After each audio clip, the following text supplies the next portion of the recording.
Go, dum, dum, dum, dum. Stream is live. Okay. Oh wait, I'm gonna go to my Facebook and share it too. Okay. All right, brothers. I'm stepping in for Shay. She finds herself in a situation that we all done been in. I'm quite sure of that. But I'm gonna start off with me, man. My name is D'Angelo Simmons. I'm the founder of 365 Never Ending Fight, located here in Cincinnati, Ohio. I'm SC Hemoglobin. Uh, and we're here today just to, discuss on how sickle cell affects men. So that's me. I'm Master Burt, uh, SS genotype, from Chicago, Illinois. I'm an artist and an advocate and a father, amongst other things.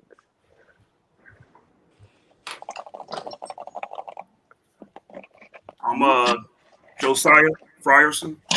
I am the senior pastor elect of Razor Sharp Ministry down here in Miami, Florida. I am a genotype SC as well, 34 years old, and that's me. I'm Nathaniel Seabury. I'm from New Orleans, Louisiana, and I'm SS, me personally, and I'm a dad, and I'm a writer, and I'm a widower, and I'm a business owner. I guess I should say that, right? Gotta say that. Somewhere. That's me. Okay. Is that everybody? Hey, my name is Carl McCoy. Oh, my Hey, fault. how y'all fellas doing, man? What's going Cool, on? bro. Man. My son may jump in after a while. My son is Brandon McCoy. He's a SC. I have the trait, but I jumped in because I can learn something from you all that I may not even know. So I was invited in to come sit in and maybe I can share some things. But I'm really here to listen to you all because you all have it. I have the trait. I may ache a little bit, but you all go through something, and I see that with my son too. So I'm here to learn too, man. Man, I'm glad you said that, bro. A lot of times people with trait try to give themselves the same experiences that we have. And how could we say what labor is like if we ain't never had a baby, right? Like, Yeah. so how do you know what SS is like if you ain't never had a full-on crisis, you know?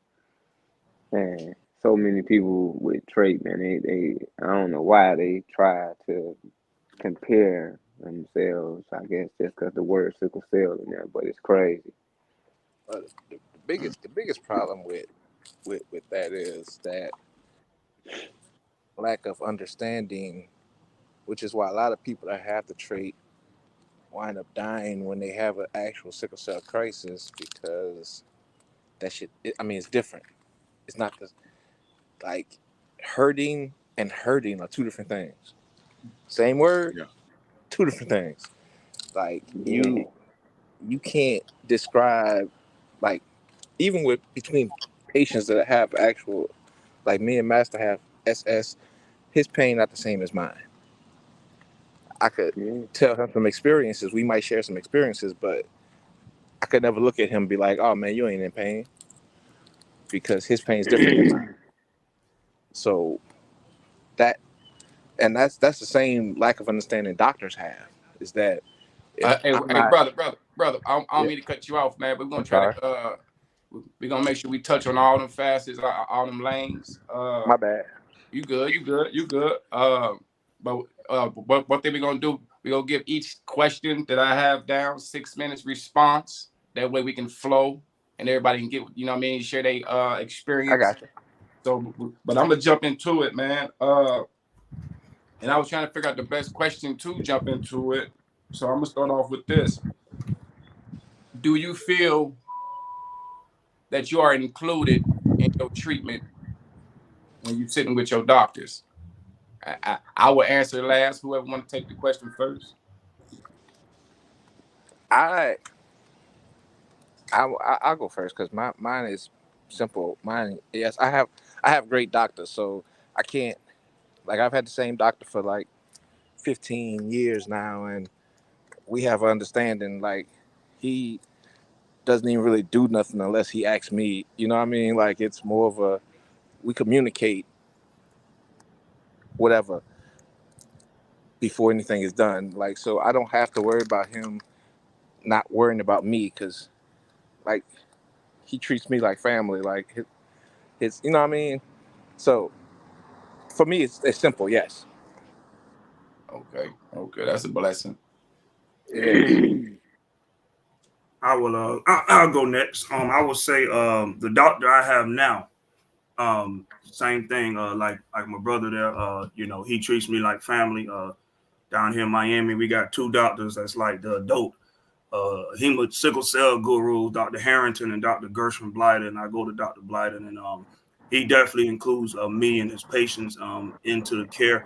But before I went to him, I had some ones that did not care, make changes without me Hmm. knowing.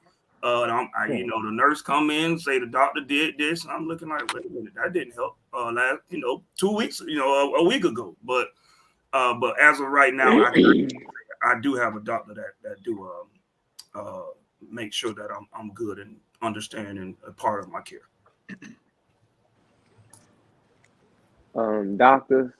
Doctors, I can't really speak on, but my nurse practitioner, is probably the best nurse practitioner ever. Um, I say I can't speak on the doctors because I go where I'm respected. I don't go nowhere else. So once I found this particular nurse practitioner, and I like she works with the hematologist in the University of Chicago. So that's really the only place I go. I don't even see my primary care doctor. Like literally, like I don't really know my primary care doctor. I had a friend pass away in 2020. I took his doctor because he was real close to her, but I've probably seen her twice since she's been my doctor because I'm always going out to the University of Chicago to talk to my nurse practitioner who gets everything done that I need to get done. So I'm gonna go where I'm respected. You know, I don't know what the doctor gonna do. I know exactly what the nurse practitioner gonna do. Facts. And me sitting in with my son when he goes to the doctor. Now I understand with the brother, he's on my left at the top. When the doctors changed up, but now my son have good doctors now because they come in. I'm like, hold up, bro. What are you doing? What you trying now? No, we ain't talked about this, you know. But now he have a good set of doctors now, and now he feel comfortable sometimes. Like if I just go drop him off and everything. But most of the time, I like to sit in because I have the trait, like I said earlier, but I want to know because I don't feel the pain he may feel, but I see it when he goes through that. And even like when we go to the hospital sometime, I'm in there about ready to fight. Mm-hmm. I'm just being straight up. I'm ready to fight. And one night he called me. One night he was at the hospital like 2 o'clock in the morning, and he put me on the phone. He put speakerphone on, and I heard this doctor talking.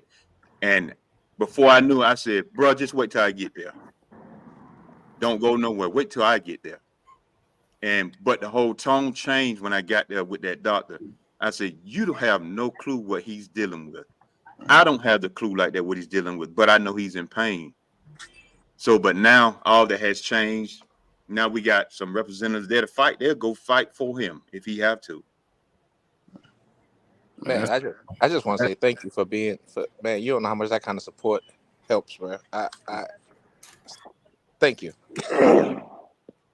I'm gonna tell you now. Just remember, the reason I brought that question, man, because I know we all do here in Cincinnati. For me, sometimes I don't feel that I am included in the treatment.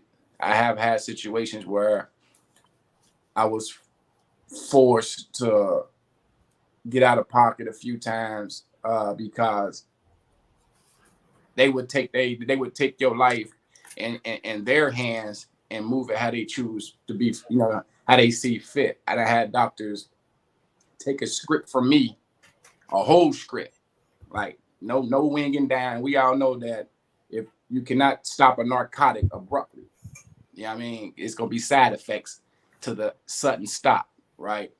So here in Cincinnati, the issue we have here is we can't keep a doctor, we can't keep a hematologist, right? It's always a new doctor coming in, and then you gotta do the song and dance all over again, and they all come in acting like they are including you in your treatment. And I'm not saying all doctors here in Cincinnati like that, but then you got you got the ones who got an S on their chest who want to play God. And because you can't see sickle cell and you can't see the pain, they feel like whatever they read in the book is law. But that's just one thing I know I have dealt with. It's times where, like I said, I don't feel like I'm included. I make sure I am included. I force myself because it's my body. I'm the one got to deal with the side effects of your decisions. So I make sure I'm included. But for the ones who don't know how to advocate, or the one who doesn't have a father, like what you were speaking about, brother, where you show up for your son, which is beautiful. If you don't know how to do that, man, they will mistreat you, man, and take advantage, of the lack of voice that you using. So let's move right along, man. I'm gonna bounce around with some of these questions, man. But I just came up with them not too long ago, just as I thought about it. How does sickle cell affect your relationship with your spouse and your kids?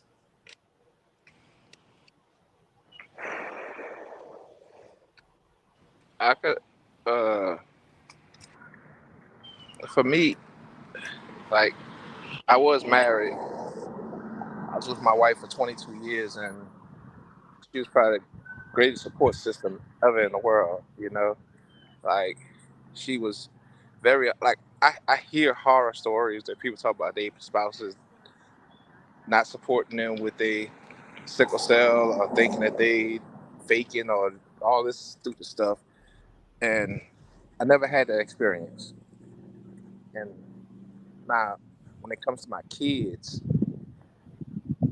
it hurts. It hurts to see your kids see you go through stuff, and they not truly understand. Like you could explain it to them as much as you want, they don't understand. You know what I mean? And they go through life just thinking you're gonna die one day. That's not a good feeling for me at all. Like I don't like it. Like when my wife died, my daughter freaked out because all she could think is, well, my mom's gone, and what if something happened to you? You know, and that's heavy. You know, Yeah. so that's what I got. Yeah, most definitely. I'll speak next. I'm not married, but I was at one time.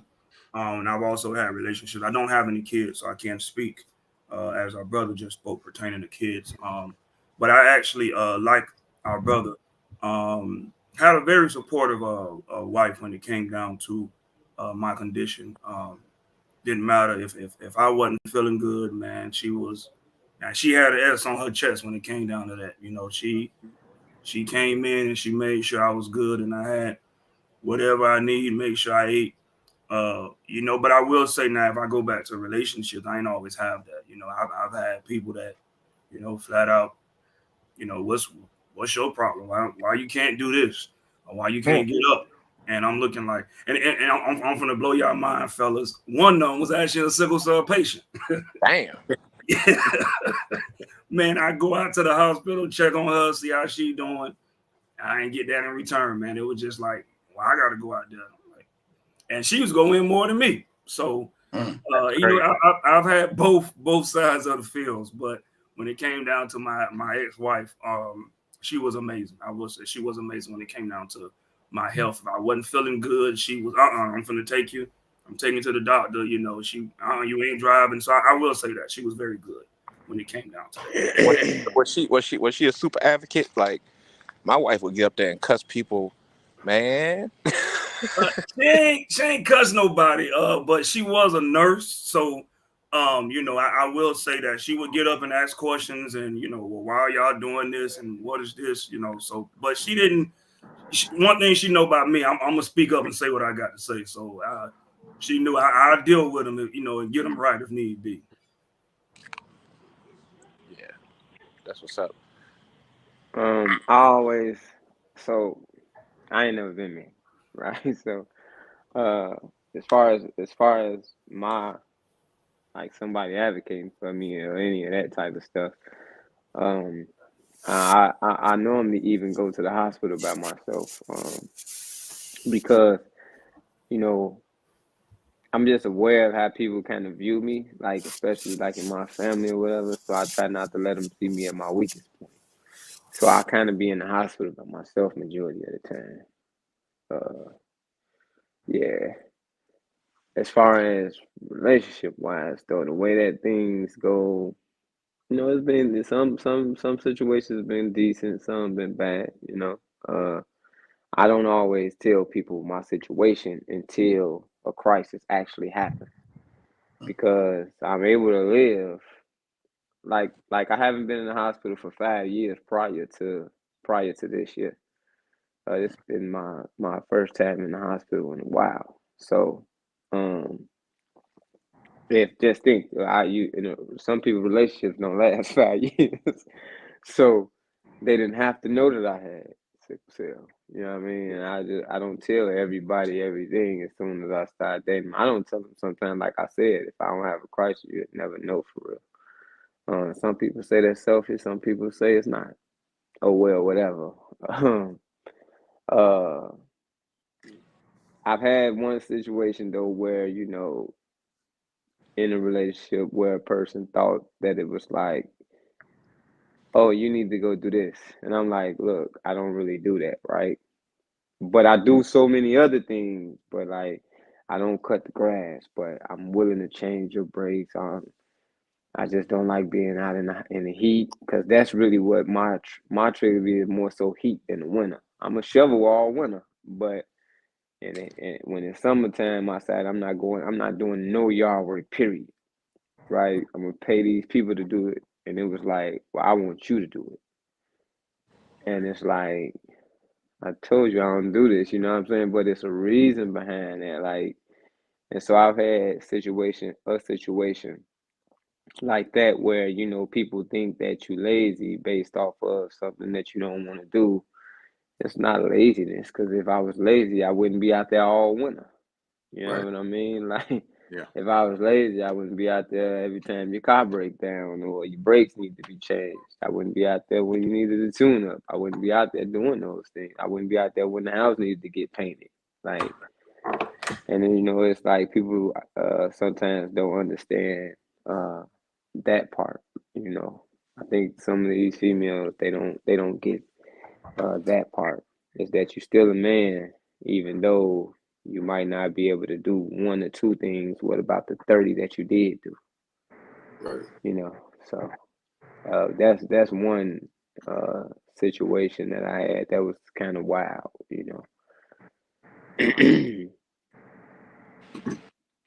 Well, I speak from both sides.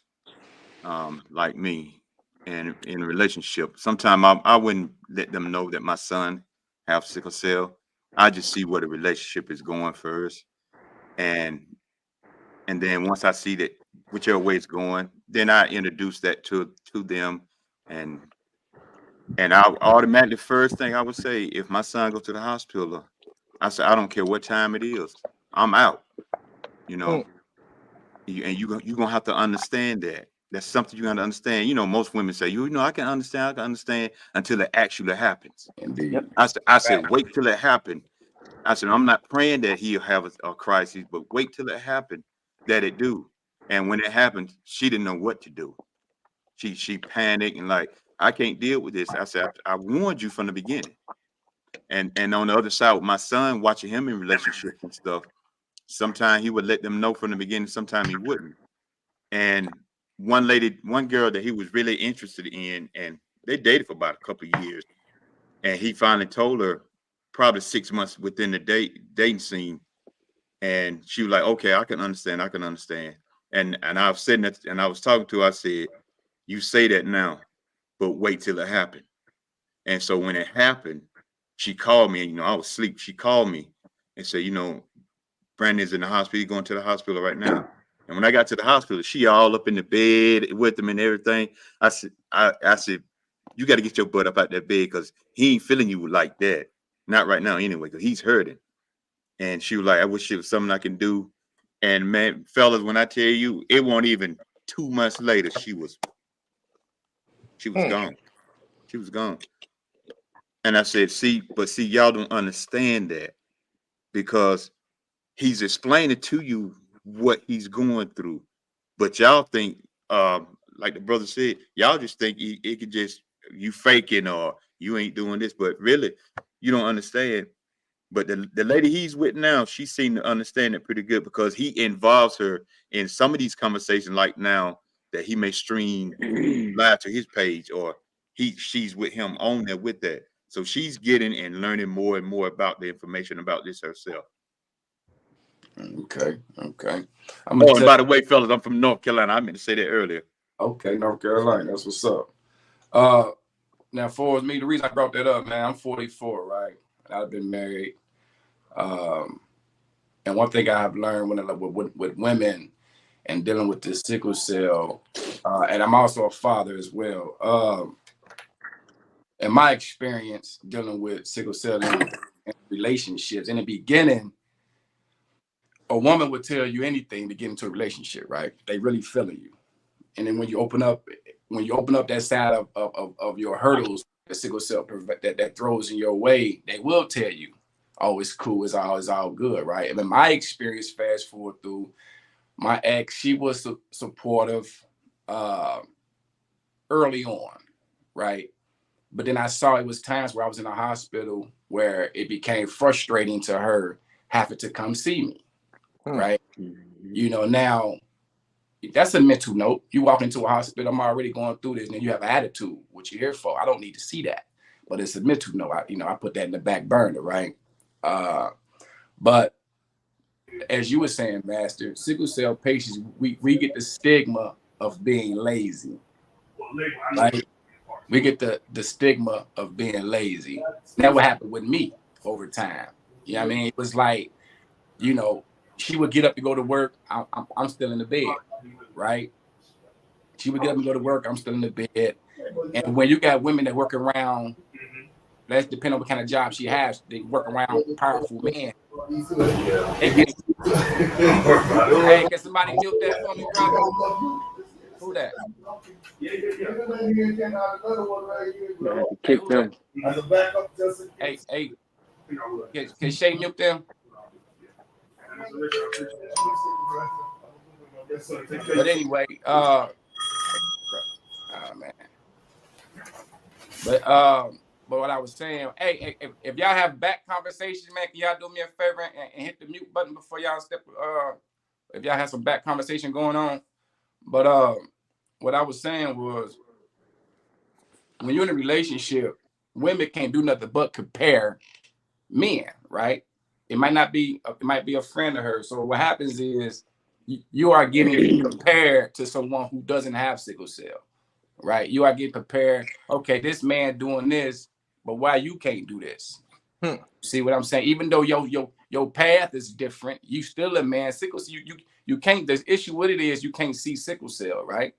Right. I mean, you can't see the pain. You got to take our word for it. So half of the time is you are being judged, and once that relationship become old, or all the newness then wear off, now they stuck with you always in the hospital. I done had a person. It was a female when I was 19 years old, right? And her father was a preacher. And one day I got out the hospital. I went to her to the church with her to go see her people, right? And he tells me, man, you might as well get a hotel up there. You always in the hospital. And And this is a preacher telling me this, right? And I told her, I said, I'm gonna tell you something. If you say something to me like that again, I'm gonna cuss him out on the pew. I don't care where he at. Because it was like he's judging me, and they didn't want her with me because they didn't see a life with me, with her daughter, with their daughter. You see what I'm saying? Because the hurdle that was thrown in my way. And sometimes I was hospitalized, and my path was a little different. You see what I'm saying? So one thing about sickle cell patients, we are being judged in any relationship you get in. A woman will tell you, oh, baby, I love you. I'm there for you until it's time, right? Until it's time, because now we're dealing with the narcotics, how that affects your mental. We're dealing with how sickle cell affects your mental. It's a lifestyle, and it's a lifestyle that's not built for a lot of women. You see what I'm saying? It's a lifestyle that's not built for a lot of women. And what you were saying, Master, I don't tell every woman that I deal with about sickle cell. I only tell the ones that I pull close, that I'm locked in with, in a relationship with. But this is why, as a sickle cell patient, it's mandatory for us to, deal with our mental, find a support group, because if we open up to our female about everything, it could backfire. You know what I mean? Because they might not see a life. But this is why we gotta have the confidence and the ability to, to still, strive and grind it out. Because I have been judged. You will be judged. You will be. If your girl getting up going to work every day, and you in that bed, and she come home from work, and you might still be in that bed, you being judged. You being judged. You know what I mean? And even for my son, right? It's times where I couldn't show up. I couldn't show up for my son. I couldn't show up for my ex at the time. And I was, and you being judged for that. They ain't trying to hear your back hurt, your leg hurt. You ain't feeling good. You trying to sleep off the Oxycontin. You trying to sleep off the Percocet. You trying to sleep off all these narcotics that got you sluggish. You know what I mean? While you still trying to be a great father, while you still trying to be a great support system, for your spouse or whatever, but it's just the hurdles that come with sickle cell anemia, man. But another thing, just to stay on relationship wise, how does sickle cell affect the sexual connection with your significant other? Do it affect it at all? Could I get a second real quick though? Speak on what you was talking about, the judgment part, bro. Yeah, go ahead, bro. I was once judged, and I think this is important because, like, we spoke about being judged to people without sickle cell. I was once judged to a person with sickle cell, and I'm cool with that guy too. We kind of know some of the same people, and so she was saying the same person about the lawn stuff. She was like, well, this dude, he be lifting weights, and I'm like, oh, that's what's up. You know what I'm saying? Like, that's what's up. Like, yeah, that nigga kind of swole. He do be lifting weights. And then it turned into, yeah, but he do this and he do this, and I'm like, what you don't understand about him though is that he can't even get in the swimming pool. He'll go into crisis if he get in that cold water. You see what I'm saying? Mm-hmm. He can't go out there and, like I said, shovel that snow or do nothing like that. Because as swole as he is, if he go out there, that's the thing that he can't tolerate. So I had to get this particular person to understand that even though we got the same thing, we do it differently. The sickling part is different. You know what I'm saying? Like his case ain't my case. Right. And my case ain't his. It's things that he can do that I can't do. And it's things because I'm in the group chat with him, it's things that I know that he can't do that I can do. Like I said, that brother take a cold shower. He gonna tell you off top, man, I can't even take a cold shower without getting out of going into a crisis. Like, so I'm like, you gotta understand that part too. Just one thing that affects him don't affect me, and some things that affect me don't affect him. But it was like you judging me, you know what I'm saying? And we all sickle did, like, it's different. And he had SC too, But even with SC, I've seen some people go through hell with that. You know what I'm saying? It's just different. It's just some people might say my case of SS is not bad. You know what I'm saying? And I agree. I agree. I've seen a lot of people worse. And so it's just all different. You know what I mean? It's all different. And just because you know somebody with sickle cell as a female don't mean that you still understand.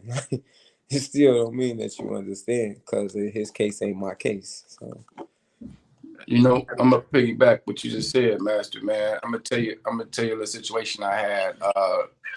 Um, I went to Arizona to visit my son, and I took my girl with me, right? And the whole time, my son, he said, "Daddy, when you get down here, I want you to go jogging through the mountains with me." So I'm walking up and down, North Bend, which is a flat terrain here, trying to prepare myself to go do this with my son, right? So fastball, I'm in Arizona now. Boom. I'm in Arizona. We starting this journey up this mountain. Now I'm talking about a rough terrain, no pavement, rocks falling down, and I'm trying to do this with my son, right? So I'm walking up this mountain, me, him, and my girl, right? And I get not even halfway. I'm burnt out, the sun beaming. So now in front of me, I hear my son and my girl talking. Oh, it's man over matter. It's man over. You can do it. It's man over. Yeah, I work it out. Yeah, I do all this. And once again, you can't see sickle cell. You don't know what's going through my body right now, trying to do this for my son, right? So I ended up getting to a point and I had to sit down. At this point, I'm gassed. I got the inhaler out, puffing. I'm sitting. Man, they sitting there. Come on, you can do it. It's just we almost there. You can do it. It's man over matter. It's man over matter. So I told my son, I said, look, I'm gonna tell you something. A couple of things gonna happen. Either I'm gonna get flown out, carry out, if I keep going. I say, since I'm able to walk out, I'm walking back down.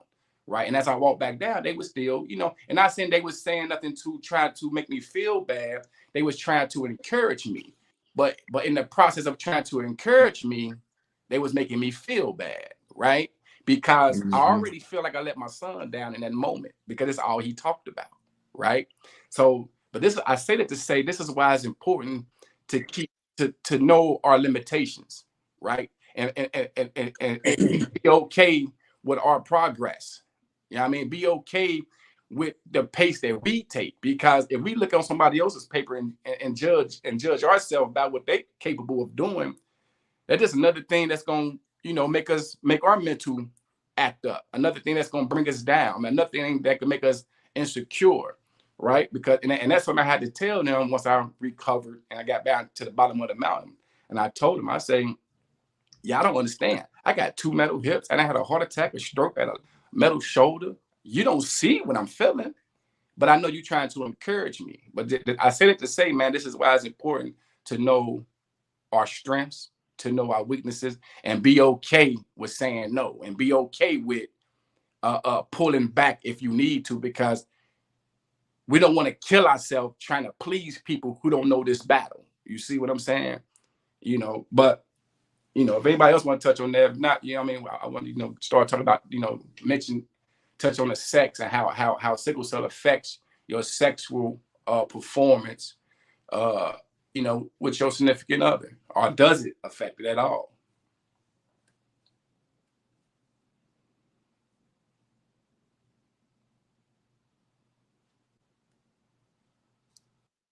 I guess that's a no. I go with my son, because me and my son we got a tight relationship. Okay.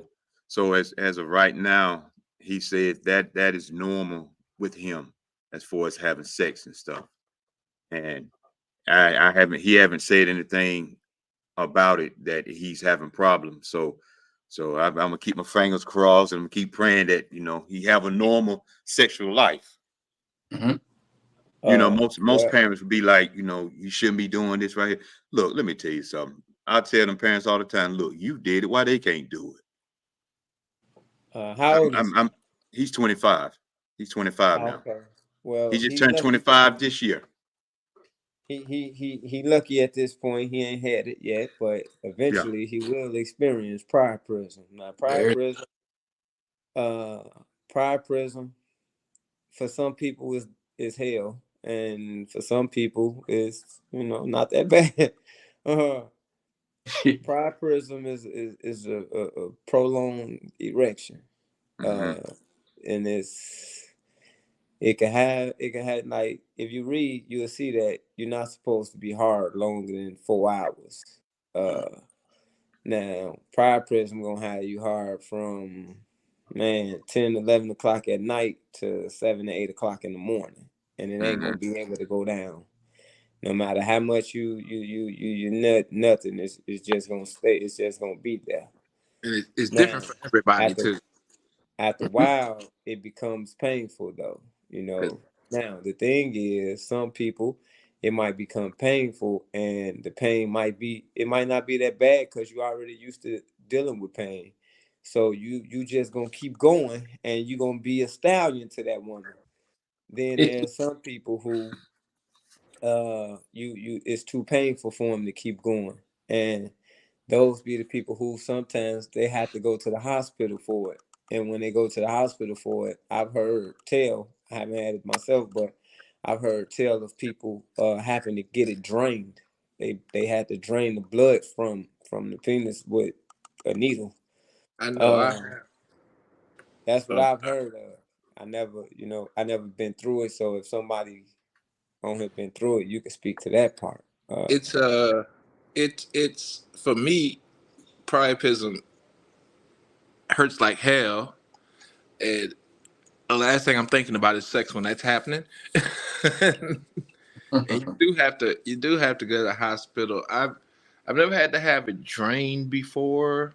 Like, well, once when I was young. The first time it happened, they did that, but I don't quite remember that because I was like 12 and I was delirious because I got people laughing, like my mama boyfriend sitting there talking about, "Oh boy, you can fuck all night now." Excuse my language, and I'm like, "Bro, Yeah, you gotta stop cursing on here, bro. You can't. We ain't supposed yeah, to.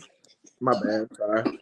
You can go all night, and I'm like, bro, I can't feel my stomach right now. Like, it hurt that bad. So he like it's a very painful thing for some people, and until I met Master, I didn't know that wasn't a problem for everybody. I thought that everybody that had it the same way I had it. So that was something different. Yeah, when I first experienced it, I was around 18. Uh, I ain't gonna lie, man. I'm gonna keep it a buck with y'all, fellas. Yeah, I wouldn't. I was. It was in the morning time, and look, I come. My grandfather raised me, and my grandfather is Reverend Hillard Burt. You see what I'm saying? So I can't go up in there. And then you got to keep in mind too, my grandfather. Again, he raised me. He at the time. So he's 60 years older than me. So, I can't go up in there talking to him about, man, my thing won't go down. You know what I'm saying? I can't go up in there telling him that. But to be honest with you, I didn't know that it was that. I just knew it wouldn't go down. You know what I mean? Because once it started giving me some pain, I went into the bathroom and grabbed the lotion. You see what I'm saying? And it still didn't go down after that. So I'm like, oh, like, well, I don't know. So now I'm in the room just balled up, bro. Like, cause I don't know, I don't even know that this is sickle cell at Mm. this point. I didn't know that was sickle cell until I was like in my 30s, like for real. I didn't know that was sickle cell until then. Like I thought that I was just dope. Like I thought, because it wasn't no crazy pain. You know what I'm saying? But I was able to go for a long time. But it did get irritating when it wouldn't leave, and you like the chick over there, and she can't go no more, and you like, well, you still got to get this down, and everybody can't handle that. You know what I mean? So. But I didn't know that it was sickle cell until like I said, like I was in my early 30s, man. I didn't know. Like I thought it was just something that I was just dope in it because Like you it had come with a little superpowers, bit huh? of pain. You know what I'm saying? It had a little bit of pain. It wasn't no crazy pain behind it. So, Thought you was Superman, huh? I'm gonna bro, tell you. I'm telling you. like when I first experienced priapism, early 20s, man, and I used to take advantage of it. I ain't gonna hold you. Uh, I used to take advantage of it until the pain just got ridiculous. And I was early 20s, but when I first went into the hospital, to the emergency room before it was kind of embarrassing because the emergency room was packed. Yeah, I mean, and I'm up there whispering like, you know, yeah, I mean, my dick won't go down. I need some help. Like it hurt. Like, you know what I mean, but you know, but when I went to the back and they pulled that needle out, to see that needle kind of helped go down. Like, Yeah, every time I you got know, scared of something, bro, it went down. Same here. yeah, Same Every yeah. here. time I got But scared of something, it went down, bro. not, Same yeah, here. but see, but what took my cake was what took the cake for me. What the aftercare, I went to the doctor. They was like, well, this is what you have to do at home. And he wanted me to show him that I could stick myself. And I told him, man, I can't do it. It's impossible. Like, it's impossible. Ain't no way. He Now, said, maybe if I God, was in better full do it blown every day. pain, if I was in full blown pain, maybe. But it was just impossible. I just thank God at the age of 44, I haven't experienced it since then. I don't know what brought it on back in my 20s, my early 20s. But thank God at 44, man, you know, but one thing I will say, if any young brother out there having priapism, there's nothing to be embarrassed about. This is why we had these conversations, man, because like you said, Master, you didn't know that was sickle cell until you was in your 30s. Like, you know what I mean? Mhm. And I found out young because the doctor just happened to tell me, you know, I just knew something was wrong, you know. You know, just a segue, since we still talking on the sexual aspect of Hey, sickle could cell. I say one thing about Go ahead, priapism bro. My real bad. quick? Go ahead. Yeah, This, yeah. this one thing I've learned that help. It doesn't help all the time, Uh-huh. but when it happens, just tuck it up into your waistline and walk around, and sometimes it'll let that blood drain down, and Mm, it'll stop. It don't happen. It don't help all the time, right. but it does help sometimes. That's a good remedy. I mean, I'm gonna tell you what I figured out that helped me back then. If I was to massage between the shaft and the ball, Yep. That Yeah, too. That does that's what work. I did. That yeah, works. massage right there. That's what helped me plenty of times back then. Yeah.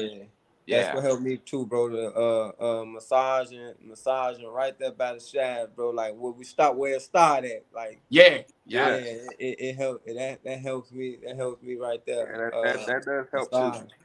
Yeah, I just taught me a lot of stuff. I've only dealt with it once. I was probably about 19 or 20. I don't think I've ever even told anybody.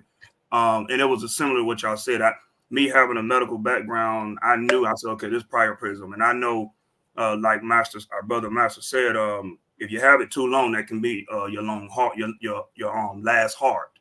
If you're on hard for too long. So I went to the hospital, but like D'Angelo said, looking at that needle, I got scared, man, and it wasn't too much longer, man. I went on down, so I was straight, man. I was like, okay, I'm good.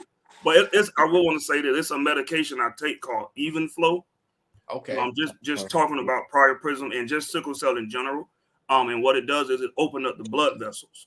So I'm just thinking that this might be something else that probably could help with priapism as well, because it does open up the blood vessels, which will allow that stuck sickle cell to possibly push on through. Okay. Just to piggyback off that drug you said, right? Now they had a drug back in the day that I can't even pronounce the word, but it started with a P. But have you ever heard of L-arginine, Yeah. which is a natural uh, uh, vitamin? Let's just say vitamin, right? Mm-hmm. It helps expands the blood vessels. Mm-hmm. Yeah, I mean, and that's for anybody out there who had that problem. You could try that. Yeah. That's the same thing as the drug you just mentioned, brother. But one thing I want to say, like I said, man, since we stand on this topic for right now, for the sex, how does the narcotics affect your sex drive, or do it? Can I'll go to. Hold on, my daughter just walked in the room now. I want to be talking. Okay. But you know what? I love you. Yeah. So Okay. so when I take my medicine, like I, it shuts me down, man. Which man Like, that? like I still take hydrocodone because I have a lot of issues with drug abuse in my family, so I refuse to move up to anything stronger because I'm Okay. scared to become an addict. But still, it doesn't like it doesn't. I can't do nothing. Like it barely works, and I hear people talk about when they take their medicine, man, they all night flights and stuff, and I'm like, I don't know what the hell wrong with my body. My body's just different. Yeah, that's how you horny in the bed, man. Man, sometimes, bro. Sometimes, like, so. Here's the thing. I think that part of why I didn't have it really that bad because I did still know that I had sickle cell, and some of my worst crisis has come from being sexually active. Mm-hmm. After that, That is after facts. that sex, man, listen, sex has sent me to the hospital probably more than strenuous work. Yeah. My wife used to get so mad at me, like, why you ain't tell me you wasn't feeling good? Like, girl, look, if I gotta go to the hospital because I had sex, I'm going to the hospital every time. But so here's what I used to do. I used to like pre-game. You see what I'm saying? I would take my pain medication before I would start having sex. I would take it about 30 minutes, 20 minutes or something prior. And then I would do, so that's probably why I wasn't feeling as bad as I probably, could have. That's probably one reason. Again, I didn't know that it was that. Um, but yeah, and then and that's another thing. I used to think that the medication was doing that too. Like I said, I thought it's either this medicine or I'm just raw. Like and and and I'm and, him. I'm and him. yeah, like and look, like I said, you got that little pain, but we dealt with pain before. But in my head, I used to be like, look, there's some guys that's out there that's bigger than me. There's some guys that's smaller than me. But man, I can tell you one thing. I They bet can't. she ain't never had dude go for this 8 hours. She ain't never had this. And Hey, she ain't on gonna the be able to talk accident. about nothing. She gonna be able to talk about this though. So, Go but for that, hours on the accident, boy. but the You don't even mean medicine to go though, that long. You gotta apologize to him. My bad, baby. I know you gotta get up and work tomorrow. man, dog, I I'm didn't know talking that was about. gonna happen, man. That's crazy. But the medicine though, bro, yeah, it do that shit. There's some of those pills they make you horny than a mother. Yeah, they do. I ain't gonna say, you know, Uh, uh, I know Norco do. Master, I think your body a little different, brother. Scientifically, it's supposed to decrease it, not increase it. So I think that's just you. Bro, yeah, that man. Listen, no, it ain't just me because I It's not know. just him. I've heard it from a lot of people. No, This him. man, listen, females in the hospital, man. Hey, Listen, you ever dealt with a chick with?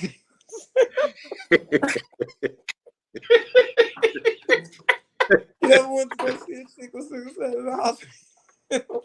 hey, I'm gonna tell you something though. A lot of them nurses and the secretaries and the nurse practitioners, they be looking for them priapisms. They be looking for them Bro, side effects. Man, I had a nurse. Never mind. I'm not gonna tell that story on here. you have a patient, bro. A patient, I bro. I'm telling you, a patient. I done seen, boy, a patient, man. That nurse come, they do their thing, give them their medication. You'll have more calling you, like, man, you coming to visit? Gotcha. Yeah, she gonna lay it down right there in the hospital. Y'all gonna slide could to the I could bathroom. I could I ask a quick question? Yeah, Like, does sickle cell enhance your sex drive? 'Cause everybody I know with sickle cell nasty as hell. I don't think it's. I mean, I'm gonna answer that, and I'm gonna follow with the answer with the pills. I'm gonna speak for me. Better yet, let me do that.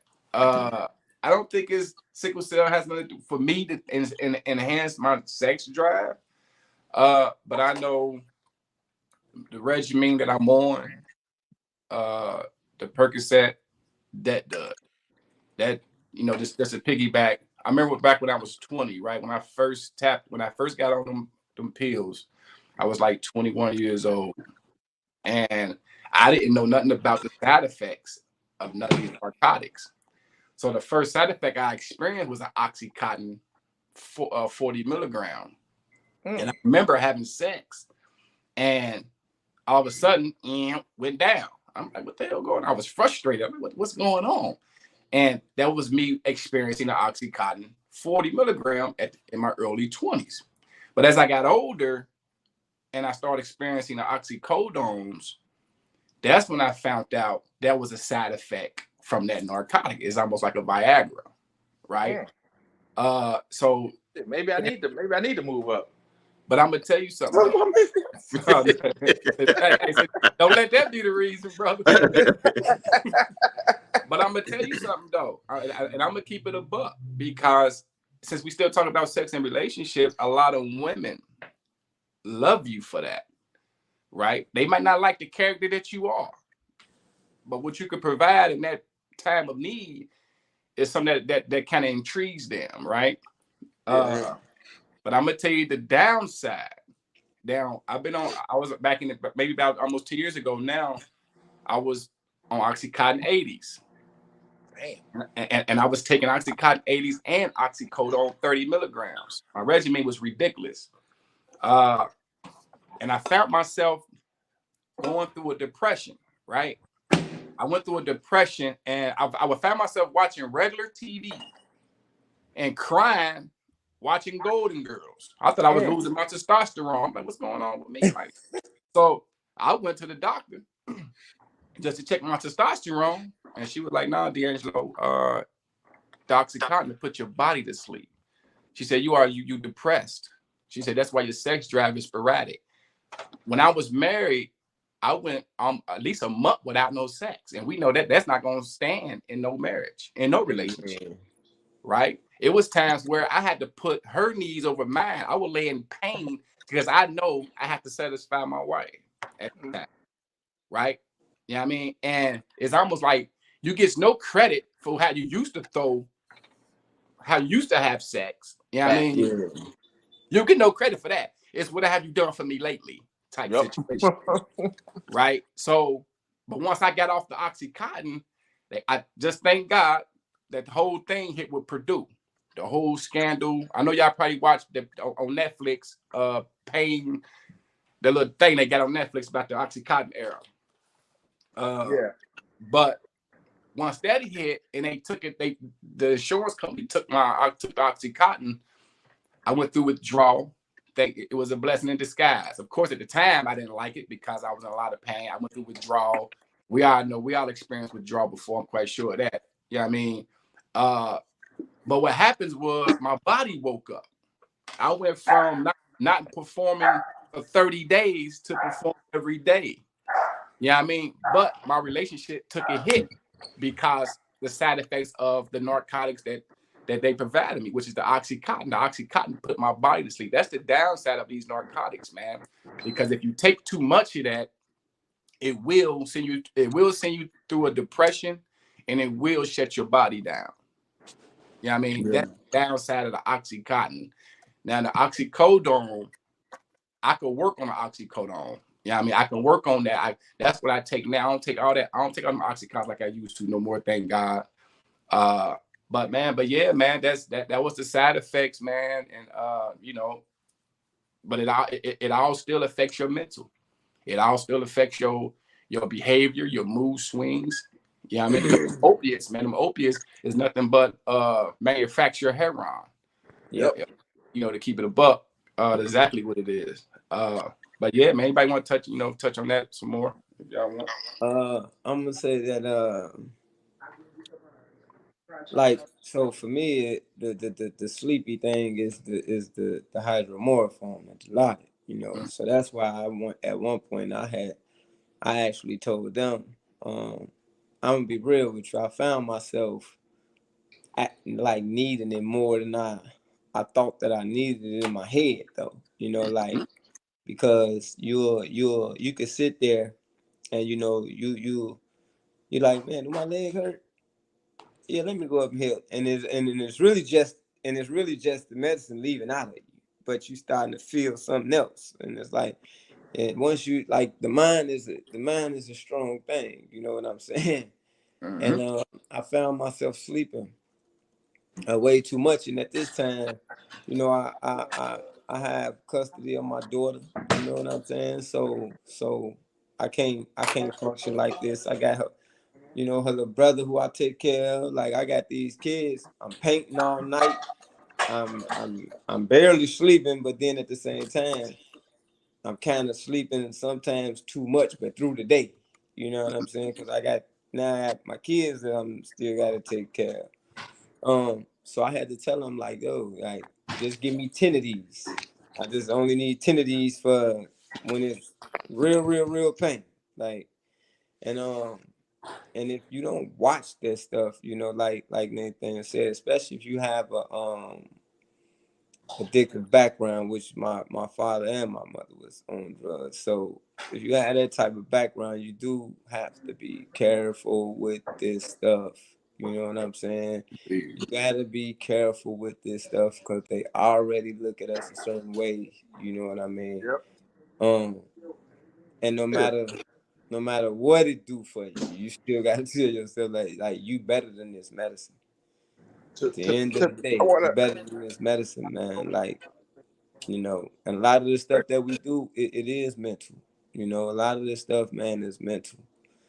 You let know. me I wanna like piggyback off what you were saying. Like the the thing that gets me and like the reason why I won't move up in drugs, even though my doctors told me I need to, and it's because it scares me not knowing if I'm in pain or if I'm an addict, right? Because like you said, the medicine gets in your head, so I find myself questioning myself, like, do I need to be taking this, or is it my body's addicted to this drug, so it's telling me I'm hurting? You know what I mean? Like, and it's a fine line to walk because you don't want to say like this is a safe space. I can't say this out loud because people already think that sickle cell patients are addicts. Like Yeah. I can't say this to the average person. You know, I can say this to y'all Well, look, I because think what made me say that too is when D'Angelo said what made me say the things I just said is because D'Angelo was saying how like you know these women when they figure out that this medicine it can help you in that area, yeah, they'll use you for it. And they'll be like, yo, you know, if you don't want to keep going, okay, well just go and take one of those and then and then get me together. And it's like, no, like that's not what that's for. That's yeah, not what that's for. You know what I'm saying? It's almost like you would have me taking this stuff all day if that's what you want all day. Just because yeah, you went out to the club and got a little tipsy and now you coming back in and you want to crash something all night. Like, no. I'm not finna be on that with you though. We gonna do whatever I'm gonna do naturally, and then if it's done naturally, then it's done at that point. Cause you get some chicks, man, they'll be like, you know, hey, you know, you said you hurting. Let me go get you one of these. And it's like, yeah, but it's only a level 3. I don't need that right now. It's only a level 3. I don't need you to go and get the narco right now. Understand? I don't need that right now. So yeah, man, like I feel that's what I say, man. It's a fine line, man. You know, we're gonna segue, man. I got a follow question, man. The next question: do you think or do you know that you are being sized up when you walk look, into these doctor's office and these pharmacy, the pharmaceutical places? And what I mean by sized, well, what I mean by sized up, that you are being profiled. oh hell, yep, yeah, definitely. Like for sure.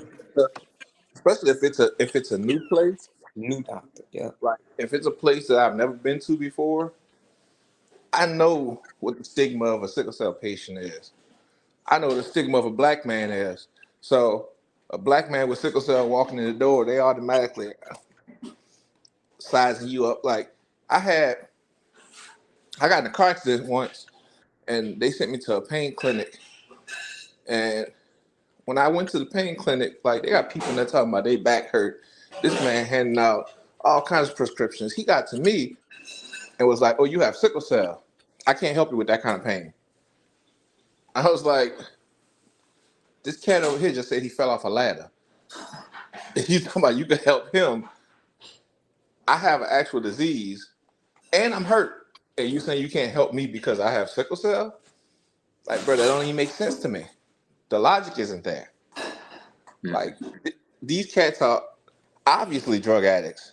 You can look at them. You know, you know they're on drugs, but you giving them prescriptions. But because I have sickle cell, you can't help me. Like that's that. It's definitely some sizing up going on. Yeah, for sure. So I haven't experienced a lot of like racial stuff though until recently. Man, recently I ain't gonna lie, I've been getting it. I recently was just when I was in the hospital in the beginning of the end of July. Then I went back beginning of August. But I had a situation, man, where the social worker come in, and I'm already upset because I just caught the dude that was supposedly my doctor. He was just the doctor on the floor. I just had caught him in a lie, trying to tell me that he been working with my medical team, and he ended up saying, yeah, because I worked with I talked to Dr. Chapman, he this and he that, and I'm like, man, my nurse practitioner is a woman. You know, I caught him in a lie, so I'm like, get out of my room, get out, just get out. And I think they don't understand that the pain eventually turns into aggression when you've been in it for so long. Mm-hmm. And so I'm telling them just get out because this is what's best for right now. Just get out, like for real. Just get out and let me just chill. Like, and what happened is that a social worker came in, and it was a lady, and I was on the phone with my friend Sherelle Johnson. She got sickle cell too, and man. While I'm on the phone with her, I'm telling this lady, could you just get out the room, please? Now, man, you're walking around with the IV pole, just walking around the room because I don't want to take that heparin shot. Because I'm not taking nothing extra. I don't put nothing extra in me and I've already done refused the medication because I'm telling them that it's not working. So I'm not going to keep putting that in my body either because it ain't working. So, man, the lady ended up saying, do you need any rehabilitation when you go home? I'm like, no, ma'am, I don't need anything. Could you please just get out the room? Could you please just go, like, and just let me, you can come back later. I'll answer all of the questions you want me to answer. I just caught this dude in the lie, and I'm upset about it, basically. And the lady ended up, she asked me, did I need anything else, like food type stuff? I'm like, ma'am, could you please just leave? Like, lady ended up saying, well, do you need a she said, well, what about a drug treatment? I went in on her, bro. I went clean in on her, bro. Like I done had that happen, bro. I done had a mug, man. While I'm in the emergency room for the first time in years, I'm in the emergency room, and the lady tell me, she say, oh, I gotta teach the students about basically. She said I gotta teach the students that there are some good sicklers in the world. And I spazzed, bro. I went off after that because why haven't you already taught them that if that's the case? That should have been something that you know what I'm saying? That means you've been okay with what they've been doing to me for the past 2-3 hours. You've been okay with that. They treated me for every single thing, bro. They said I was sepsis. So they treat me for all of these. They done gave me all of these IV antibiotics. They done brought all types of panels of antibiotics But I was there for hours, bro, before they gave me any type of pain medication. They never treated me. I've been there for hours. They ain't treat my pain. But then when they finally come and treat the pain, then that's when they say, oh, well, I have to treat them. That not all, like that there are some good sicklers and not all sicklers are bad.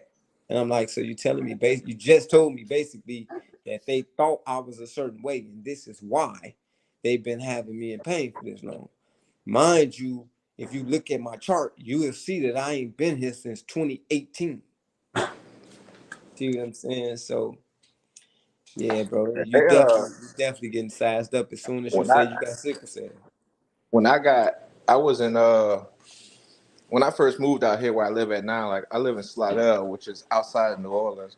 When I first moved here, I used to go to this hospital up here, an emergency room doctor, right? Every time I would go in there, would harass me. Like, the woman used to look at my arms, be like, "Oh, you got track marks. Do you do IV drugs?" This was before I had my port. And I'm like, "No, ma'am, I have sickle cell. I get stuck a lot. I don't have good veins." And like, she would just always find ways to mess with me. And then she wound up telling me that she can't treat sickle cell. I need to start going to Tulane again, which is the hospital in New Orleans. And I'm like, "Ma'am, that's a 30-minute ride. If I get sick and I have to drive 30 minutes just to get to the hospital, I might not make it." Right. Like, you right here, you know what sickle cell is, you know how to treat sickle cell, but you don't want to treat sickle cell because you want to assume that I'm a drug addict. Because I don't come in here, because she was like, if you're in so much pain, why are you reading the book?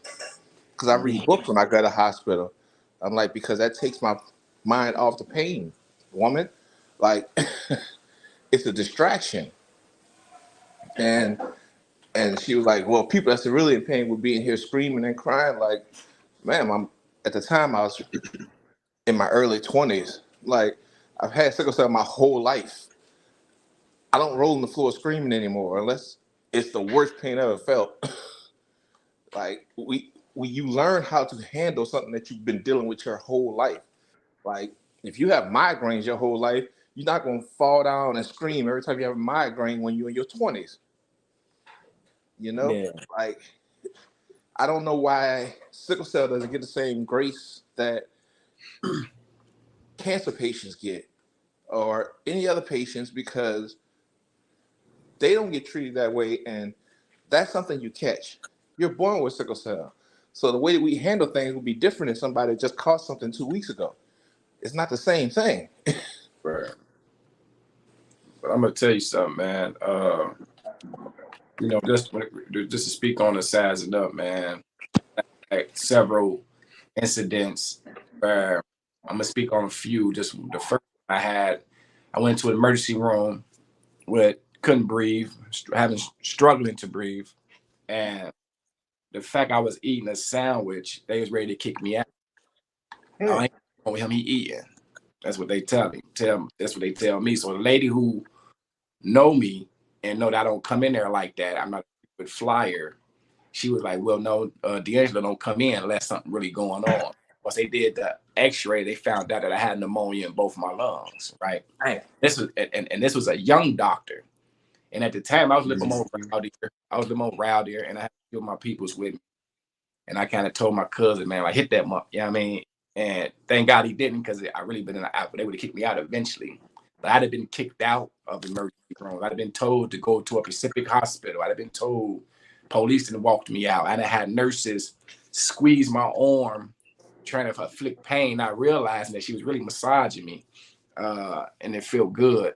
But I'd have had to the, I had several situations, but I say that to say this, just on the educational purposes. When we go into these establishments, we gotta understand that we are being sized up, and we gotta learn how to articulate ourselves in a certain language that we gotta use so we can get decent treatment. You know what I mean? Sometimes, I don't know how it is in other places, but here in Cincinnati, they have a number scale of where they will mark you.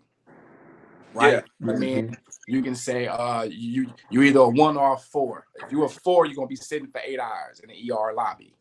So it's certain things I have learned to say to get me where I need to be, right? So even when it comes to having new doctors, you are being sized up. You black, and you're dealing with sickle cell, and they can't see sickle cell, and you deal with narcotics. Sickle cell is a narcotic field because what other way we know to treat pain? You know, we was never introduced to an alternative way to treating pain. You know what I mean? Since a child, there's kids in children's hospital right now taking fentanyl up the nose at the age of 7. You see what I'm saying? So our whole life we've been getting prepped on this narcotic regimen. But now then we become an adult. Now you want to call us dope fiends and treat us like we dope fiends, but y'all been prepping us for years. Right? Y'all never introduced no other alternative. If there's another alternative, please let me know. You should have let us know when we was kids. You see what I'm saying? But even when you step into the pharmacy, if you walk into a CVS, a Walgreens, or Kroger's, you are being sized up when you go in there, right? I done had a pharmacist text. Well, sir, you should have one more pill left. It says X, Y, and Z, right? Now they trying to tell me what I should have left. Now I could go off, I can spaz out, but all they're gonna do is blackball you. They're gonna put you in that little book, and guess what? Won't no pharmacy deal with you. Same with these doctors. This is why I asked earlier. You get doctors who would change your meds at the side of your bed. You in excruciating pain. They would take you from a 1 point something at a PC pump drip, and they would knock you down to something that don't even make sense. But guess what? You have to do it. Sad to say, you have to do it. You know what I mean? Because that's their decision.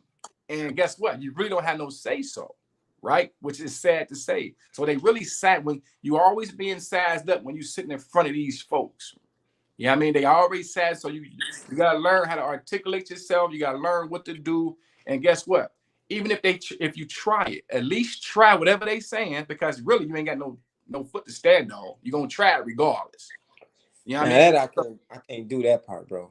No. I'm gonna certain things. Like, you know what I mean? If I was in the hospital, you know what I mean? Because I done had situations where they gave me less medication that I take at home, which don't even make sense. Right? They give me on the PC pump the lot. So they would say, well, D'Angelo, we need to take you down to 1 milligram. Now I can kick it fuss and scream, but guess what? They're gonna take it down regardless. Now what they would do, so what I would do is, okay, take it down. I try. And guess what? 2 hours later, I'm pushing that button. It ain't working. I need to go back up. That's what I do. But now when it comes to this narcotic game, when they write these scripts, I don't play that game because they will try to put you on anything and everything. Well, did you try this? Well, this not in your regimen that insurance won't pay. It's a drug out there now called Xtamza, supposed to be equivalent to an Oxycontin 20, right? So like I tell them, quit changing my medicine. If it works for me, let me stay there. I don't like taking new medication. I refuse to take medication because every medication has a side effect. If I've been on the oxycodone for 20-some years, leave me alone. You see what I'm saying? But one thing I learned about sickle cell and really just the health field, period, the insurance company run the show. Yeah. You know what I mean? These doctors really, they could put in a what's the thing I can't even think of the little letter they assign. Pharmaceutical companies. Yeah, that's who run the show, right? So I done had doctors try to take a script from me and make me take something else. And I tell them, no, I can't. Or I take it, but I won't take it. Just keep it a buck. I take it home. That's as far as it's going to go. I take it to the jar and put it in there. Now, 2 weeks later, it made my stomach hurt, made my head hurt, put me back on what I belong. See, what it is, the point I'm making is it's a conversation. It's a wordplay that we got to learn as patients to how to articulate ourselves without getting aggressive. Because the first time we get aggressive, you going in that book. And guess what? You be riding around your city and state trying to find a doctor or a pharmacist that will put up with you. That's what I used to. My wife used to ask me, like, why I never get mad and flip out on these people. I'm like, because I could articulate myself better, and I could explain sickle cell better than they could deny sickle cell. So I could out talk them, and no matter how bad it gets, eventually it's gonna get to where it needs to be. No matter who I gotta call, whether I gotta call my doctor, I gotta call the head of the hospital. I'll get to the people I need to get to, Mm-hmm. but I'm not about to sit here and argue with these people because then I'm the angry black man. That part. And once you become the angry black man, no matter if you right or wrong, you wrong. You Off know, top. about that last situation when that lady asked me about being a drug, I'm gonna keep it a buck with y'all brothers, man. I ain't flipped, but I just checked her, you know. Hey, look, you look like a drug head before I do. Because she did. And that's what I told her. You look like a thing that I used to know back in the day. Uh that's if you say something stupid to me, you're going to get a stupid answer. Period. If you say anything foolish to me, I'm going to. I don't have to yell. Now I Mm-hmm. don't have to yell. I don't have to get all aggressive. Um, One thing about my sister, she told me always, it's an intelligent way to check people. You know what I mean? And I figured out that my mouth is deadly, deadly, deadly weapon. You know, my brain is deadly. So it's like I could say some things, you know, in a particular way, and I know I can. But with that situation that I had, you know, the reason why I said I can't just take like I can't like just take what they offer because of the guy, he what you said, they moved me down. I was down to like point 0.2. They was just giving me 2 milligrams in the ER. I get up here, they drop it down to point 0.2. So I'm like, what make y'all think 90% less was gonna help? So Disrespectful. Disrespectful. then they say, okay, well, we're gonna go up to point 4, but you can hit you can hit the thing every 15 minutes. All right, I'll try it, right? But then when I'm telling them it didn't work, the man come and say, well, look, we can try to give you some ketamine. And I'm like, wait a minute, bro. That's a horse tranquilizer, bro. Like, Yep. that's a hallucinogen. I said, y'all use that to see, he didn't think I knew. And so for your son, brother, tell him to study everything. Study Yeah. everything. Don't take nothing without studying it, man. And if even if you got to be in maybe in pain for another 10 minutes before I read about it to see what it is, I can deal with that 10-minute pain, you know what I'm saying, to be able to get some more knowledge about what you're trying to give me. Because I'm not just gonna take any old thing. So when he offered me this stuff, luckily, I had already heard about it from one of my buddies from New Orleans who said that he took it and he didn't know. He said he was going crazy. He talking about he was seeing all types of stuff. And so I'm like, all I'm right. sure it So was. they give you this. Also, it's a sedation medicine. So you give this to people before surgery. So what are you trying to do to me, brother? That was my question to him. Why would you give me so you won't move me up from point 4 to point 0.5 or 6 or nothing, or 1 milligram, but you would give me something that sedate people? That's crazy to me. So my next words was, all right, just send me home, bro. I'm gonna just walk out. Cause at this point, I'm kind of nervous about you now. Mm-hmm. I just caught you in the lie yesterday telling me that you talked to my doctor and you said it was a him and it's really a she. Now you're offering me something that I know is a drug, is a horse tranquilizer and a hallucinogen, and that y'all use this to sedate people. And then when I said what I said, which was, don't that ain't that a horse tranquilizer? The way they looked at me was like I wasn't supposed to know that. And so in my head, I was thinking, man, what if I was only 19 and I didn't know that? Well, I'll be up in here, you know what I'm saying? I'll be up in here all messed up because it's just me. It's just me. And 9 times out of 10, I'm in the hospital by myself. So nah, man. Even when I've heard tell of people say uh that they won't, doctors have taken their pain medications away because they won't take hydroxyurea. I refuse to take hydroxyurea. Because I understand that it's a cancer medicine. I understand that it's for cancer. And when you understand that, and you can call the pharmacy to check this, when people start taking cancerous medicines, they normally end up with another form of cancer somewhere. Yep. So why would I take this? You know, they don't even tell. Just think about the medication. They tell you in the side effects. They tell you not to touch it without a glove on your hand. This is hydroxyurea, but you want me to put it in my body. Don't touch it without a glove, but you want me to put it in my body. They also tell you when you first start taking that it's going to reduce your immune system. So you want to reduce my immune system worse than it already is. That's crazy to me. They also say do not have sex unprotected when you're on this medication. They don't even give you that about the drugs.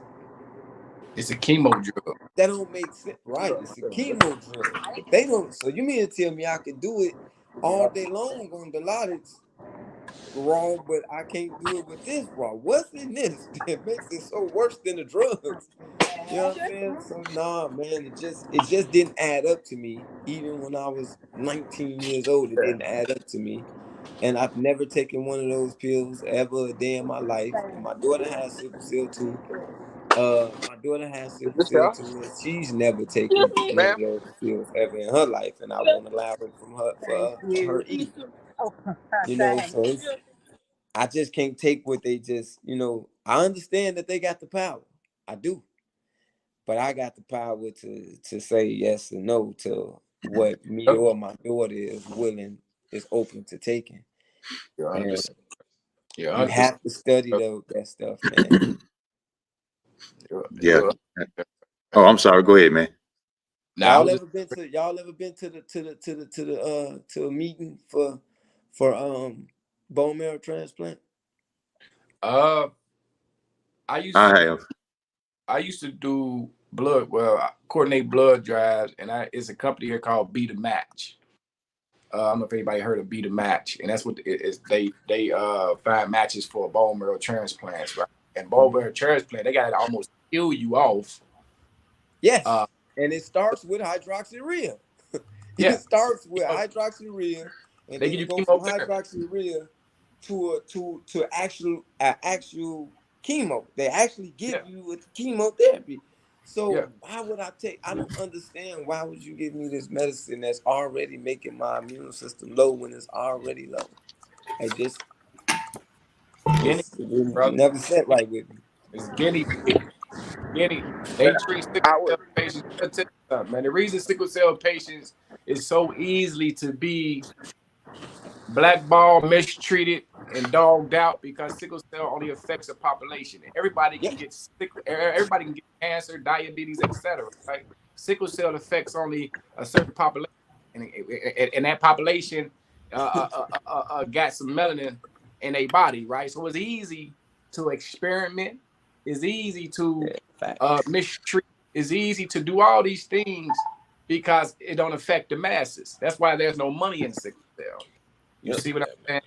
So I took hydroxyurea, and bruh, it was so bad, like it destroyed almost all my white blood cells. They thought I had leukemia. That's how low my T count was. They thought that I had leukemia, and it was from taking that damn medicine. And I never take that medicine again. They don't Like, educate, and man. then they gonna try. They try to give it back to me. Like after they got my levels back up there. Like, so you want to start your, like, hell no, I don't want to start taking that again.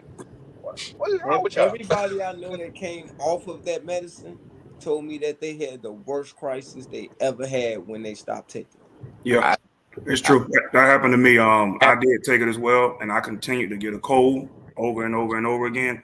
And when I told my doctor, because it wasn't helping me, and I told my doctor flat out, I said I'm not doing it. And when I completely shut it down, man, please, I think I was in the hospital for about a month. It was pretty bad. So what you saying is 100% true, at least from my experience. But now I agree, man. But to move right along, man, I know we've been on here for a little over an hour, man. We're gonna wrap it up, man. But before we wrap it up, man, we just gonna go around again, man. Everybody want to get a put something in the air before we leave, and we're gonna shut the conversation down. So anybody want to put something in the air, some last remarks, man? We go ahead. All right, I'll go first. Because I take care of my mother too. My mother 90 years old. She'll be 91 September 22nd. You know, and thank God she's still here. Mm. And um, I would say this, that you know, the way the brothers, I see y'all brothers. This is my first time ever meeting y'all, but I have seen y'all on some of the lives because I'll be watching when Shambrea send me a requested watch, and I watch, and I see how y'all brothers are growing, how y'all brothers are communing together to even a platform just to come here to talk and talk about sickle cell and stuff like that, you know. And I got some of my friends they watching right now to educate themselves. And but what I like to say is that, you know, to put a little part in what who was that super soldier at the bottom. Nathaniel, I'm sorry. That's all right. I had this conversation with a white guy about he had cancer, and we was talking about why sickle cell patients get treated different than cancer patients. I said, because look at my skin and look at your skin. Thanks. I said, I'm just being straight up honest with you. I said, they treat y'all that way because y'all don't have sickle cell like we may have it, and other races like Indian people because of the melanin in our skin, like D'Angelo was talking about. I said, but I said, I may not be here to see it in a lifetime. I said, but the way this interracial dating and marriage and all this stuff, I said, give it time.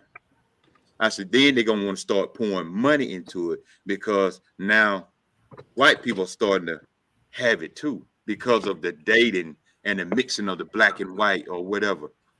But you know, brothers, man, hey, I'm praying for you all. I was just talking to my son a while ago because he's doing something else. He's doing so much other stuff, man, with the sickle cell. He's speaking. He's a motivational speaker too. But one thing I always say to him is that you have to take control of you, not the doctors, not nobody else. I said you. I don't care who you dating. You got to take care of yourself. Yes, you are different in other ways, but you are important first. I know you want to care about this woman or whatever. I said, but your life is in your hand, not hers. So, fellas, man, I appreciate y'all. I got so much. That's why I was just sitting back, just listening, because I learned so much just by listening to you all. And I'm the oldest. I'm the oldest one in here. I'm 55, so I know y'all brothers are younger than me. So Mm-hmm. you know, like they say, you Barely. can teach your old dogs new tricks because I can learn from each and every one of you all, man. And I appreciate all of y'all. And what you're doing So, right now is the best thing you can do for your son. Yeah, man. And I so appreciate. they got these You. women groups. They got these women groups, you know, that, and I'm not knocking them, by the way, because uh, I think at some point in life, this life soon, that we need to get with, you know, these women groups, because you know you can't go in there and ask um them women. It's all women, and they asking questions in there. I know they are, because I've seen some of the stuff come to me. You can't go in there and ask them questions about what your son should do. As a, like, if the mother normally had a kid and they go up in there and they say, "Oh, my son got sickle cell. What do you do about this?" But you can't ask them that. You need to come to men about young men. You know what I mean? And once those women over there get to understand that, see, I understand. I have a daughter with sickle cell. My daughter will have a cycle eventually, and her cycle will trigger sickle cell. I'm sure, because I've talked to other women with sickle cell, right? I have to get that information from women. I can't get that information from this panel right here. You know what I mean? And people have to be real enough about themselves. Like you saying, you real enough with yourself to say, I just got the trait, so I need to talk to guys with it so I can better understand you, son. Yeah, But a lot of people don't want to say I'm less than. yeah. And I got to, you know, my son have a podcast, man, he do on Sunday, and we got to get y'all on, man, so we can just come on and just talk, man, just like he on the stream yard and stuff. We have to set up just like that too, so I can introduce you all to some of my era that's older than you all, and that's older than me, but they have kids that have sickle cell too, and so we try to talk to everybody, man, and I'd like to get y'all guys to come on with us, man. I come on, bro. Like I said, I know it from a patient perspective and a father perspective. Yeah. I don't have no problem with long as it's for the community, man. I don't have no problem with doing nothing. That's for anybody on here. Yep. Yeah.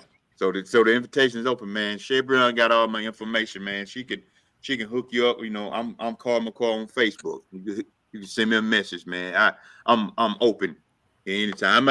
Now depending on what time you hit me up. Now if late at night, I got to get up at 5:30 in the morning. You just get that answer in the morning when I get up. But man, I appreciate y'all, man. I'm gonna go ahead and see what my mama need and everything. But man, something you need to know before you go. See, I wanted to say this before you got off. Is that sleeping pills? I used to take sleeping pills. A lot of people deal with sleeping issues with sickle cell. I used to take sleeping pills, and my doctor took me off of them because that played a part in priapism as well.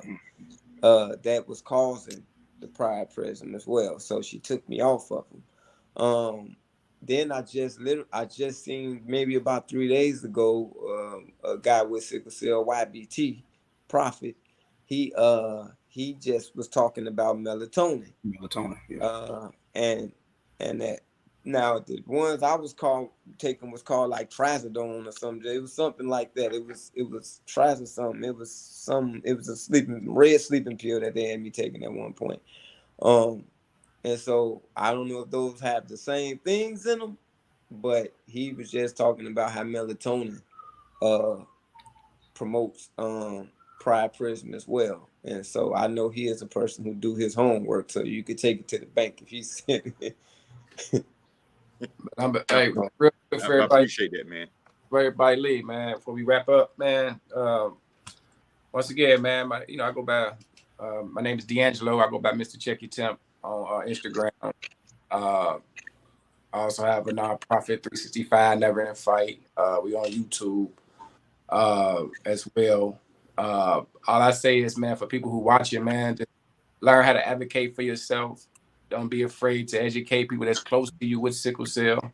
Don't be afraid to educate your family, because it starts with us. It's the reason why we don't get support within our own family, because, one thing about sickle cell, we can be kind of embarrassed, and it could be looked at as a weakness. So we protect that side about us. Yeah. But just learn how, man. Just know when you walk into these doctors and these pharmacists, you are being sized up, and you do need a support system, because God forbid if you ever go to a hospital and you get to a stage where you are sick and you can't articulate yourself, you need somebody who can speak for yourself, man. Like you, man, for your son, the way you play a part for your son, brother. I mean, I take my head off to that, because I know it's a lot of days in the hospital by myself, and that's but me, besides my sister and my mother, and they can't always be there for me like that. But it's a beautiful thing, man. But I just want to put that in the air for everybody, man. And before we go, once again, my name is Nathaniel Seabury. I just want to say a couple quick pointers. If you in a relationship and the person you with doesn't understand what you are going through, that person is not for you. You shouldn't have to fight to make somebody understand that you are fighting a life-threatening disease. Stress causes crisis. So you shouldn't be stressing yourself out trying to find love. Life is stressful enough. Secondly, if you research everything. Learn your disease better than the doctors know your disease. That way no one can ever talk to you like you have no clue what you're talking about. Keep yourself informed on yourself. And when I say yourself, understand what you go through, because just because you have sickle cell doesn't mean It's the same as my sickle cell. Understand who you are and what you go through as a person, and keep that in mind whenever you're dealing with hostile doctors or nurses or anything like that. Thirdly, don't be embarrassed as a man that everything doesn't work out as a man. You know, being a man is a million different things, and all of them are wonderful. Do what you can do to be a man. You don't have to break your back and try to kill yourself when you know you can't. Trying to be a man. And last but not least, love yourself. Sickle cell causes depression, and it's really bad. And it could get to the point where you end up popping pills or trying to kill yourself or doing all this other kind of stuff because you depressed about something that you can't control. Love yourself, man. You're worth it. You're worth it. Indeed. Man, I just want to say really fast. First of all, I want to apologize to the fellas. My computer died. I was handling a church business. So I literally ran home and put it on the charger. That's not something I normally do. But my parents was keeping me updated on everything you said. I heard about the Golden Girls and you, D'Angelo, crying about the Golden Girls, seeing the Golden Girls and everything. They keep me up to date. But I do want to leave everybody with say, as you said, love yourself and just know, me being a pastor, I can't leave this without saying, always try to keep prayer in your life. If you don't do nothing, this is a disease that is hard enough. We all go through some things, but like, have a support system to know that whether it's God or somebody else that you are an overcomer and that you can make it through the day-to-day life and trials of what we go through with sickle cell. It's not easy, but we are overcomers and we can make it. So continue to strive on, continue to press on, and do what's best for you and what's best for your family. Indeed, brother. We're gonna do this again, man. We're gonna do this again. It's beautiful, man. It's important more than anything. It's important for us. This is therapy. If we don't know that, this is a form of therapy right here. These are thoughts that we Man, can share, and we can share with people who understand.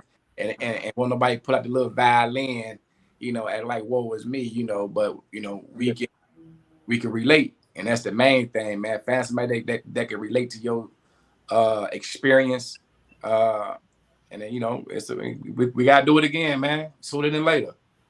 Gotta yes, say that. sir. Yeah. Gotta say that. But I'm about to go cook, brother. I'm about to go get on this All grill. right, brothers. Hungry, my stomach growling. Same here. Y'all have a Yeah, good one, man. y'all Y'all have be a easy, good All right. one. man. It was nice Thank I'll talking take to care. you.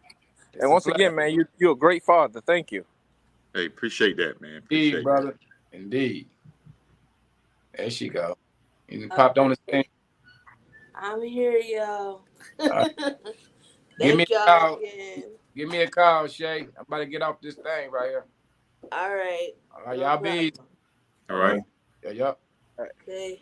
All right, everybody. You have a lovely night. Thank you all for watching. Thank you for joining. I want to thank my lovely guests, hosts. I didn't have to do anything today, which was amazing. So I thank y'all so much. I just want to leave y'all with my positive words of wisdom before I go, which is start where you are, use what you have, and do what you can. Until next time, folks, peace.